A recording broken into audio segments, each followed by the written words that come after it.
Let's see students, हमारा जो पहला लेक्चर था उसका पार्ट 2 करेक्टरिस्टिक्स ऑफ लाइफ। इसमें हम डिफरेंट करेक्टर ऑफ लाइफ देखेंगे। डिटेल वाइज हम नेक्स्ट पढ़ेंगे, उससे पहले ज़रा नेमिंग कर लें, रीड आउट कर लें। Cells cells basic character, basic structure and function unit of life. ज़ाहिर है अगर कोई यूनिसेलुलर है, मल्टी सेलुलर है या कम्प्लेक्स मल्टी सेलुलर, तो without cell it is a basic functional unit. तो अगर सेल होगा तो लाइफ होगी। यूकैरियोटिक से लेके कम्प्लेक्स मल्टी सेलुलर तक। अब जब सेल होगा तो सेल में डिफरेंट फंक्शंस होंगे, डिफरेंट काम होंगे, जिस वजह से उस काम को करने के लिए न्यूट्रिशन की ज़रूरत पड़ेगी, यानी मूड ऑफ फूड की। तो न्यूट्रिशन जब होगी तो न्यूट्रिशन जब कोई भी खुराक को इनटेक कर लिया जाता है तो उस खुराक में से एनर्जी को निकाला जाता है। अब उस एनर्जी को निकालने के लिए रेस्पिरेशन यानी एक्सचेंजेस ऑफ गैसेस एक वेरी इंपॉर्टेंट फिनोमेनन। और जब रेस्पिरेशन होगी तो जब भी किसी एक हैवी कंपाउंड लाइक मालिक्यूल्स की ब्रेक डाउनिंग होती है, एनर्जी निकलती है, तो याद रखें हर प्रोसेस के कुछ ना कुछ वेस्ट प्रोडक्ट्स लाजमी बनते हैं। तो जब वेस्ट प्रोडक्ट बनते हैं तो उस वेस्ट प्रोडक्ट्स को जिस्म से, बॉडी से, सेल से एलिमिनेट करना बहुत ज़रूरी होता है। अब इन सेल्स को जब वेस्ट को ये सेल्स वेस्ट मटेरियल को एलिमिनेट करते हैं तो ये टर्म हमारे पास एक स्पेसिफिक बन जाती है जिसे हम कहते हैं एक्सक्रीशन। जब एक्सक्रीशन होती है तो ये भी एक बेसिक करैक्टर है लाइफ का। इसी तरह ग्रोथ एंड डेवलपमेंट, अब उस एनर्जी को जो निकाली होती है ड्यूरिंग रेस्पिरेशन, उस ग्रोथ एंड डेवलपमेंट के लिए यूज़ किया जाता है, मूवमेंट के लिए इस्तेमाल किया जाता है, रिप्रोडक्शन के लिए यूज़ किया जाता है उस एनर्जी को, सेंसिटिविटी के लिए और अडाप्टेबिलिटी के लिए यूज़ किया जाता है। नेक्स्ट देखते हैं हम सेल। जैसे मैंने पहले बोला था कि हम डिटेल वाइज देखते हैं कि ये बेसिक्स जो फंक्शन है अपनी लाइफ के। तो सबसे पहले सेल, 1 सेकंड प्लीज़। हाँ, तो हम पढ़ रहे थे cells. All organisms are made up of simple unit called cell. जैसे मैंने पहले बोला कि सेल जो कि तमाम जानदार, सादा से सादा जानदार भी सिंपल यूनिट से मिलकर बना होता सेल कहलाता है। The cell of an organism carry out sensitivity necessary for the organism to stay life. जो सेल्स होते हैं ऑर्गेनिज्म, उसके अंदर जो सारी की सारी ज़रूरी हरकत पाई जाती हैं ऑर्गेनिज्म के लिए, उसके बाकायदा ज़िंदगी गुजारने के लिए होती हैं। We will be learn more about cell in chapter 2। हम सेल के बारे में नेक्स्ट दूसरे चैप्टर में पढ़ेंगे मज़ीद। Non living things are not made up of cells. जो बेजान चीज़ें होती हैं वो सेल से मिलकर नहीं बनी होती, they are made up of atoms. Basic एक मेन फंक्शन यहाँ तक आ गया कि जो लिविंग है वो made up of cells and non living are made up of atoms. तो सेल की कुछ काफ़ी लोअर लेवल पे बुक्स, डिफरेंट बुक्स में डिफरेंट तरीके से परफॉर्म किया होता है, आपने पढ़ा होगा। तो सेल फ्रॉम लैटिन वर्ड सीला और is the basic structure function and biological unit of non living organism called cell. Cell is the smallest unit of life that can replicate independently and are often called building blocks of cells. तो very important MCQs भी है, building blocks of life are called cell.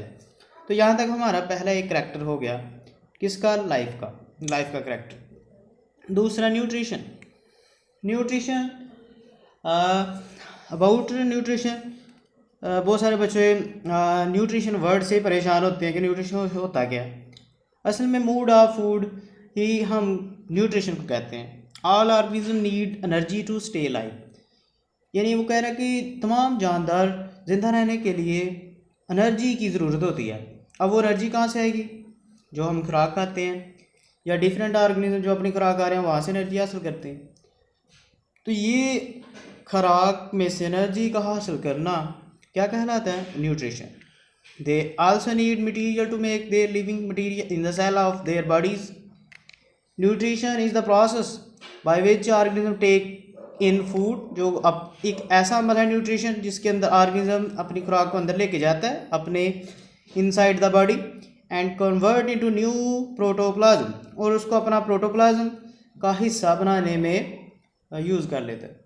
Organism gain energy, और इस तरह organism अपनी energy को इस्तेमाल करते हैं and materials they need from their food, जो उनकी अपनी ज़रूरत के मुताबिक चाहिए होता है। अब बेसिक केमिस्ट्री में जाएं तो हर चीज़ लिविंग, प्लांट्स की बॉडी हो या एनिमल्स की बॉडी, बेसिकली केमिस्ट्री के लिए बेसिक लेवल पे देखें तो बेसिक बायो एलिमेंट से ही मिलके बने होते हैं।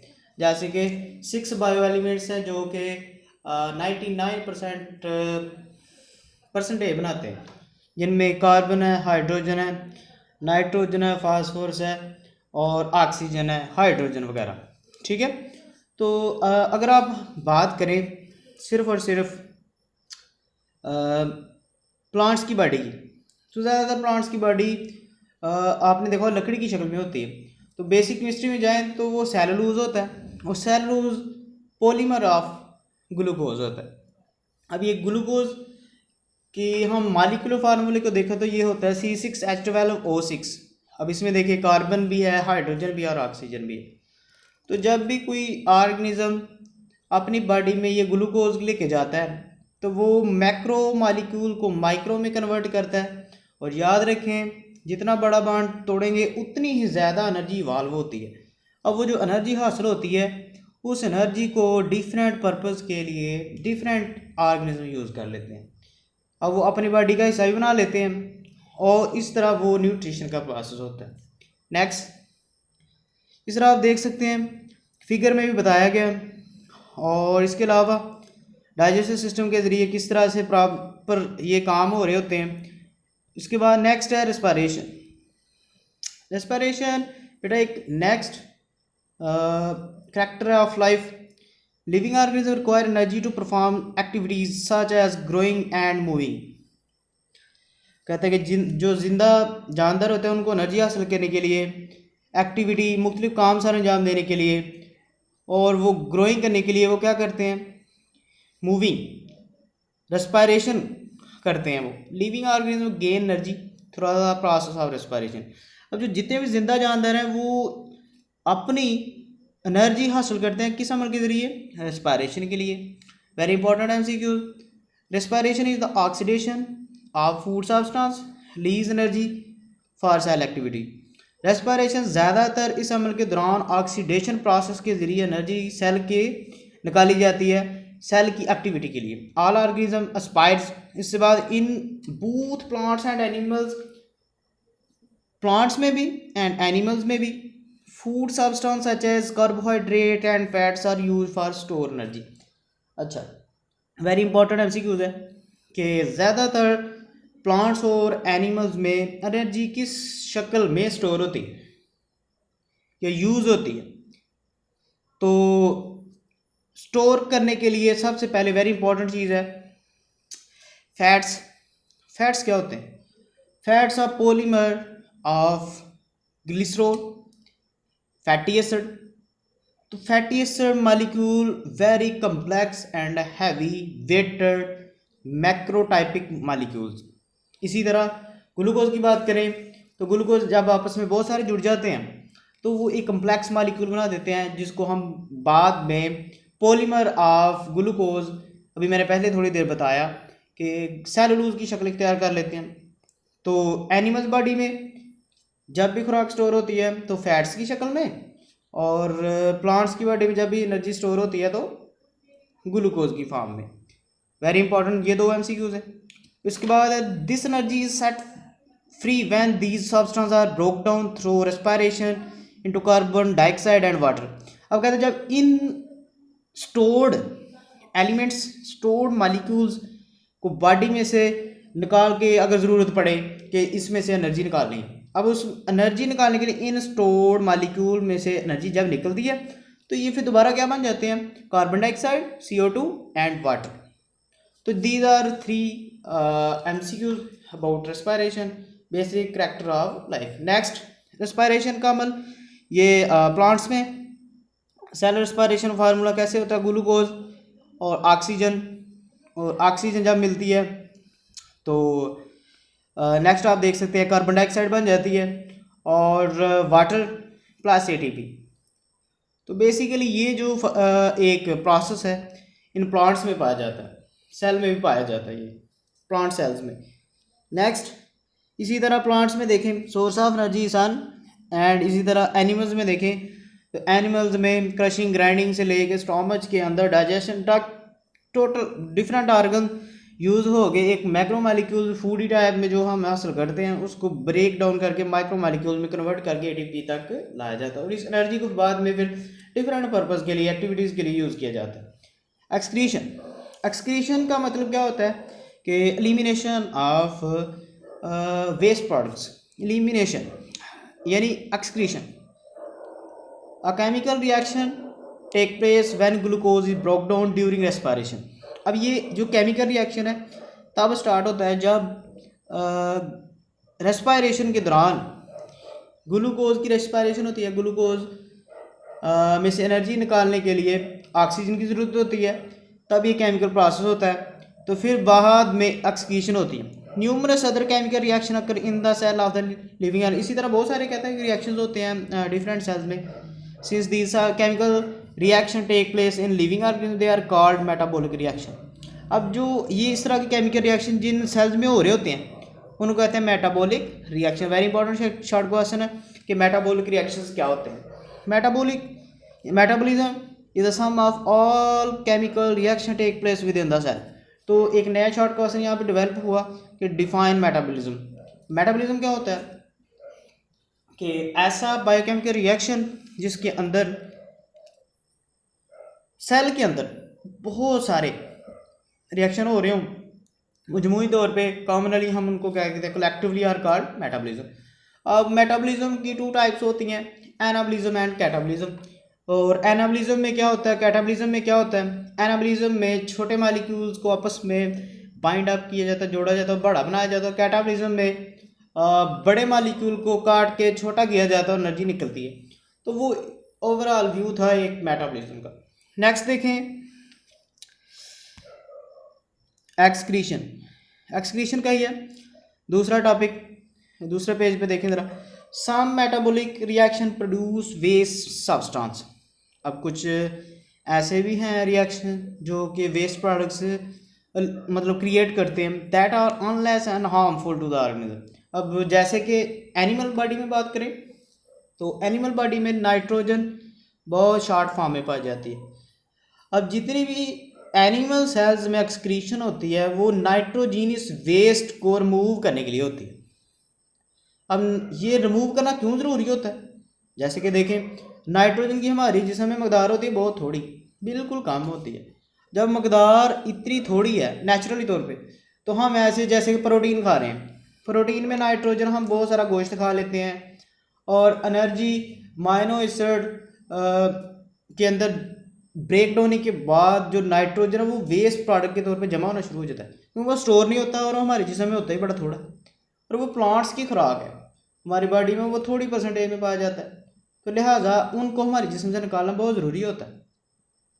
तो ओवरऑल हम कहना ये चाहते हैं कि जिस्म से ऐसे हार्मफुल नाइट्रोजीनियस वेस्ट को बाहर निकालना बहुत ज़रूरी होता है। These substance must be removal, यानी उनको बाहर निकालना बाहर ज़रूरी होता है। As well as the process by which organism remove metabolic waste is called excretion. Define excretion, very important short question कि what do you know about excretion, what you mean by excretion, specially how need to eliminate the excretion, eliminate the nitrogenous waste. तो very important short question about excretion. The substance that are then moved are called excretory product. अब ये तो अमल था ना जो excretion का। अब जो चीज़ें बाहर निकाली जाती हैं जैसे कि नाइट्रोजन की मैंने बात की, अब नाइट्रोजीनियस वेस्ट जो बाहर निकाला जाता है उनको कहते हैं एक्सक्रीटरी प्रोडक्ट्स। केमिकल प्रोसेस के दौरान carbon dioxide, water, mineral solids and nitrogenous waste और एक्सक्रीटरी प्रोडक्ट्स कौन कौन से हो सकते हैं, कार्बन डाइऑक्साइड भी वो गैस फॉर्म में हो, उसके बाद या लिक्विड फॉर्म में हो, water, mineral solids and nitrogenous waste और एक्सक्रीटिव प्रोडक्ट्स होते हैं। Next, excretion, most animals are special organ to for removing the excretive product. अब डिफरेंट ऑर्गेनिज्म में डिफरेंट एक्सक्रीटरी ऑर्गन्स होते हैं through which they eliminate nitrogenous waste. Living organism are often system continually receiving and depositing both energy and material. This process is basic and their continuous existence. If the stop the breaks down the organism dies. अगर कहता है कि ज़रूरी होता है ना इनको बाहर निकालना, अगर एक लम्हे तक लिमिट होती है कि नाइट्रोजीनियस वेस्ट को बाहर निकालें, ब्रेन को बार बार मैसेज भी जाता है, अगर नहीं निकालेंगे तो याद रखें कि it's for hazard harmful to the individual organism. तो लेट्स सी, तो कहता है कि अगर ऑर्गेनिज्म नहीं बाहर निकाल रहा, एलिमिनेट नहीं कर रहा, एक्सक्रीशन नहीं हो रही, तो एंड यही है कि बहुत सारा नाइट्रोजीनियस वेस्ट, मिनरल वेस्ट या किसी भी तरह को वो ओवरऑल क्या करेगा, एक्सक्रीशन ना होने के नतीजे में ऑर्गेनिज्म की डेथ क्रिएट करेगा। Next, disease related to excretory system. अब कहता है कि अगर बहुत सारी डिजीज़ हो जाती हैं, बहुत सारी बीमारियाँ हो जाती हैं एक्सक्रीटरी सिस्टम के हवाले से। पहली किडनी डिजीज़, दूसरी यूरिथ्रल डिजीज़, उसके बाद urinary bladder disease, urethral disease, kidney, ये सारे टॉपिक्स हैं आगे हैं जो हम टॉपिक वाइज डिस्कस करेंगे। जस्ट आपको इनका नाम पता होना चाहिए, इनका पता होना चाहिए कि हम किसके बारे में बात कर रहे हैं। किडनी डिजीज़ में देखें तो ये हमारी गुर्दों की बीमारियों के बारे में होता है कि किडनी की प्रॉब्लम्स हो गई, जैसे कि स्टोन वगैरह आ गए, तो ये एक्सक्रीशन के हवाले से कुछ ureter different structure, specific structure present in the excretory organs with in the, तो these are basically disease of the excretory system. Urinary bladder, it's a bladder is the specific place where urine are placed, accumulate and collectively through by urethra. Urethral is a tube, is the pipeline structure which is gone from, which start from the urinary bladder disease. तो डिफरेंट्स ये हमारे topics हैं जो next हम read out करेंगे। Next देखिए growth and development. तो कहते हैं growth is the permanent increase in the mass and the volume of the organism when the absorbed food it convert into living matter। कहता है कि ये एक ऐसी पैसिव यानी कि एक नेक्स्ट मूवमेंट है किसकी, मैस ऑफ द बॉडी, जो वापस नहीं होती और बिकम कब बनती है, जब फूड को जिस्म में लेके जाने के बाद डिवेल्प होती।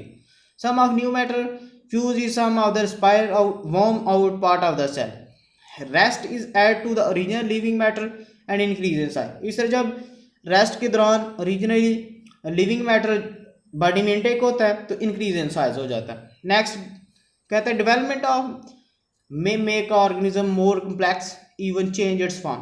जब डेवलपमेंट होती है तो एक बेबी से एक यंग बॉय तक बनने में डिफरेंट स्ट्रक्चर्स की वेरिएशंस होती हैं, तब्दीलियाँ होती हैं। तो ये सारा फ़र्क किसकी वजह से आया, ग्रोथ एंड डेवलपमेंट की वजह से। The body of the organism can change and become larger in size. It can also become more complex. अब ये डेवलपमेंट किसी भी इंडिविजुअल को सिंपल से कॉम्प्लेक्स बनने में वेरी इंपॉर्टेंट रोल प्ले करती है। First of all the kind of growth is character of living organism. तो ये बेसिक करेक्टर है किसका, लाइफ का। नेक्स्ट, अब ये growth and development different structures में, डिफरेंट इंडिविजुअल्स में, जैसे कि एक न्यू बर्थ बेबीज हो तो वो डिफरेंट स्पेसिफिक जर्नी या फिर स्पेसिफिक प्रेगनेंसी पीरियड के दौरान डिफरेंट टाइप से उनकी ग्रोथ हो रही है विद पैटर्न। जैसे like embryo and foetal growth देख लें तो वो एक 9 मंथ की ड्यूरेशन में एक ही दिन में नहीं होता, बल्कि just week, firstly week, mid week and final weeks तक डिवाइडेशन का एक मरहलावार प्रोसेस होता है और आहिस्ता आहिस्ता उसकी इंक्रीजमेंट में थोड़ा सा थोड़ा सा वक्फा, थोड़ी सी इंक्रीज, थोड़ा सा वक्फा, फिर थोड़ी सी increase. It's process of growth and development. Next, movement. अब ये देखिए लाइफ का सबसे बेसिक अगर हवाले से देखा जाए कि मूवमेंट, मूवमेंट का करैक्टर लाइफ में वेरी इंपॉर्टेंट रोल प्ले करता है। जहाँ पे मूवमेंट है वहाँ पे लाइफ है। Movement is a character of organism. अब आपने देखा वेरी इंपॉर्टेंट एमसीक्यू है कि जहाँ पे हरकत होगी वहाँ पे ज़िंदगी होगी, लाइफ का करैक्टर है। The movement of organism independent of the external force. Most animals are unable to move from place to another. ज़्यादातर एनिमल्स एक जगह से दूसरी जगह जाते हैं किस वजह से? Due to movement. Such motion is called locomotion. और ऑर्गेनिजम्स की इस बेसिक करैक्टर को हम लोकोमोशन का नाम देते हैं। Some animals do not have power to the locomotion. कुछ एनिमल्स में पावर नहीं होती लोकोमोट करने की। However they are still move part of their body. Just वो अपनी बॉडी के कुछ पार्ट्स को ही हिला देते हैं, उनको मूवमेंट में लाते हैं। That's are also known as movement. Most plants are unable to carry out locomotion. ज़्यादातर देख लें प्लांट्स, आप देख सकते हैं वो लोकोमोट नहीं कर सकते, but pair of the plants are always moving slowly. But कुछ पार्ट्स ऑफ प्लांट्स, रूट्स देख लें, शूट्स देख लें, they are slowly movement. Next, locomotion, self powered motion by which whole organism changes. Locomotion through walking, running, jumping, or carrying, or wing, swimming, flying. Different type की locomotion. Locomotion does not include action. They are not powered by organism. For example जैसे कि drifting वगैरह। Reproduction, it is a basic character of life. ज़्यादातर species में ये character पाया जाता है। First of all living organism are unable to reproduce. अब रिप्रोड्यूस क्यों करते हैं? They have potential to increase their generation. In reproduction some characters are passed on the form of parent and their offspring. उनमें ability होती है कि इनका ये करैक्टर होता है कि वो स्पीशीज़ लाइफ का ये हिस्सा है कि वो अपने पोटेंशियल से अपनी नई जनरेशन को डेवलप कर रहे होते हैं, ऑफ स्प्रिंग्स बना रहे होते हैं। They are because genetic information is passed on. Organism are model thus reproduce necessary species to survive. अब जब ये देखें वेरी इंपॉर्टेंट लाइन थी कि जितनी स्पीशीज रिप्रोड्यूस करेगी वो सर्वाइव करेगी, बहुत ज़्यादा बेनिफिटल होगी और एडवांस होगी, डोमिनेंट होगी, और इतनी ज़्यादा हमारे एटमॉस्फेयर में, इकोसिस्टम में बहुत ज़्यादा स्ट्रांग होगी और पजेस होगी, बहुत ज़्यादा पाई जाएगी। और अगर रिप्रोड्यूस नहीं कर रही है एक स्पीशीज तो याद रखें वो एलिमिनेट हो जाएगी इकोसिस्टम से, वो अनडेंजर्ड हो जाएगी। तो these are the basic character of life. Sensitivity.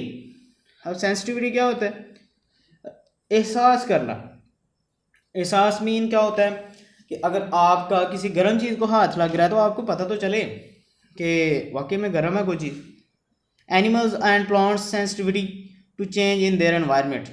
अब आपने देखा होगा एनिमल्स की, मैंने आपको जानवरों की मदद दे दी, मिसाल दे दी एक, सॉरी, कि आप किसी गर्म चीज़ को हाथ लगाएं तो आपको फील होना शुरू हो जाता है कि कोई चीज़ वाकई में गर्म है। इसी तरह प्लांट्स की भी है सेंसिटिविटी। जैसे कि आपने सुना होगा सूरजमुखी के कुछ प्लांट्स होते हैं, उनकी कुछ लीफ होते हैं, उनके जो फ्लावर होते हैं toward attractive toward the sun. The face of the flowers of sunflower, ये जो हम सूरजमुखी के फ्लावर्स होते हैं वो अक्सर आपने देखा होगा वो सूरज की तरफ झुके होते हैं due to phototactic movement, due to sensitivity. तो कहता है कि they can detect and react to the charge in way are beneficial to them. तो वो अपने बेनिफिशियल पर्पज़ को देख के टुवर्ड सूरज की तरफ बेंड किए होते हैं। A change in the environment or the external influence cause the organism to interact in a predictable way. Such a change in external influence is called stimulus. The reaction of the organism to be stimulated known as response, defined response. These response of living organism to stimuli to term sensitivity or irritability. कहता है कि response को मद्देनज़र रखते हुए organism का stimuli करना, response को मद्देनज़र रखते हुए किसी भी ऑर्गेनिज्म का, इंडिविजुअल का रद्दमल दिखाना सेंसिटिविटी कहलाता है, इरिटेबिलिटी कहलाता है। Next adaptability. अडाप्टेबिलिटी क्या होता है? किसी चीज़ को अडाप्ट कर लेना, उसके ऊपर बेसिक, उसके ऊपर मुतहद होना। Living organism are enable to adjust and adopt, जैसे कि to change in their environment. Suppose humans को अगर बहुत ज़्यादा धूप लग रही हो तो वो क्या करते हैं, वो कोशिश करते हैं कि वो किसी दरख्त के नीचे चले जाएं। अगर बहुत ज़्यादा ठंड लग रही है तो उनकी कोशिश होती है कि हम कहीं ऐसे जाएं जहाँ पे हमें हीट प्रोड्यूस हो जाए, हीटर के पास चले जाते हैं। तो दीज आर अडाप्टेबिलिटी।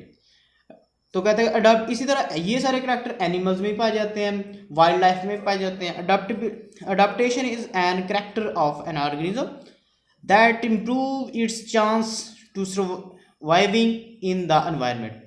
तो कहते हैं कि बेसिकली अडाप्टेशन एक ऐसा करैक्टर है जो कि एनवायरनमेंट में मुख्तलिफ ऑर्गेनिज्म को ये चांस देता है कि वो ज़्यादा से ज़्यादा सर्वाइव करें in the environment. Can be classified in structure adaptation और the behaviourally adaptation and physiological adaptation. अब कहते हैं कि बहुत सारी बिहेवियर अडाप्टेशन होती हैं और फिजिकल अडाप्टेशन होती हैं, depend upon the movement. Next, अब इसके अलावा यहाँ तक तो था हमारा अडाप्टेबिलिटी। मज़ीद इसी तरह के हमारे लेक्चर के बारे में बहुत सारे हमारे लिंक भी दिया बट अडाप्टेबिलिटी के बारे में, कि आप इससे मदद से देख भी सकते हैं, अंडरस्टैंड कर सकते हैं, differentiate between living and non living matters के अलावा इनके दरमियान आप फ़र्क वाज़ा कर सकते हैं। तो इसके अलावा करैक्टर ऑफ लाइफ की समरी में कुछ ये ब्लॉग्स में भी आपको डिलीवर करने की कोशिश की है, शॉर्ट फॉर्म में भी जितने हमने ये पढ़े हैं करैक्टर ऑफ लाइफ। तो देख सकते हैं आप सेल में, न्यूट्रिशन में, रेस्पिरेशन में, एक्सक्रीशन में, growth and development, movement, respiration, sensitivity and adaptability. तो यहाँ तक था हमारा basic view about biology. Biology होती क्या है, बायोलॉजी की बेसिक चीज़ें क्या पढ़नी ज़रूरी हैं। और हमारा आज तक हम जितना भी हमने अभी तक पढ़ा है, ये टोटली हमारा एक इंट्रोडक्शन का वाज़ह तरीक़ाकार था कि हमने बायोलॉजी के बारे में कितना बेसिक तरीके से पढ़ सकते हैं। नेक्स्ट हमारा यहाँ तक लेक्चर आज का फिनिश हुआ और मज़ीद इंशाल्लाह हम कोशिश करेंगे कि हम 30 मिनट की क्लास रखेंगे। ये पहला हमारा थोड़ा लेक्चर था, डिस्टॉर्शन की वजह से, कुछ नेट प्रॉब्लम्स की वजह से ये 2 पार्ट्स मुझे बनाने पड़े। लिहाजा कोशिश होगी कि हम एक ही क्लिप हो और वो 30 मिनट की हो, और मैक्सिमम कोशिश करेंगे कि वो 30 मिनट की हो या फिर थोड़ा सा कम कर लेंगे ताकि आप भी बोरिंग फील ना करें और इस तरह हमारा भी बेसिक आपको डिलीवरिंग हो जाए। तो मज़ीद हमारे इसी लेक्चर्स इस तरह के आपको मिलते रहेंगे, कोशिश करिएगा इंशाल्लाह। मेरा वैसे फ़र्स्ट ऑफ ऑल यही है कि हमारी फ़र्स्ट ईयर और सेकंड ईयर की बायोलॉजी का थोड़ा सा लेक्चर ड्यूरिंग कोविड-19 की वजह से बहुत सारी प्रॉब्लम हो रही है स्टूडेंट्स को, जो उम्मीद है कि अच्छा ही होगा इंशाल्लाह। हमने स्टार्ट तो किया है, इस तरह बहुत सारे लोगों को फ़ायदा हो जाएगा। इसी तरह के हमारे वीडियोस देखने के लिए हम चैनल को सब्सक्राइब कर लें और रूटीन वाइज लेक्चर लेते रहे। चले नेक्स्ट फिर हम अगले लेक्चर में मुलाकात होगी, तब तक के लिए अल्लाह हाफ़िज़।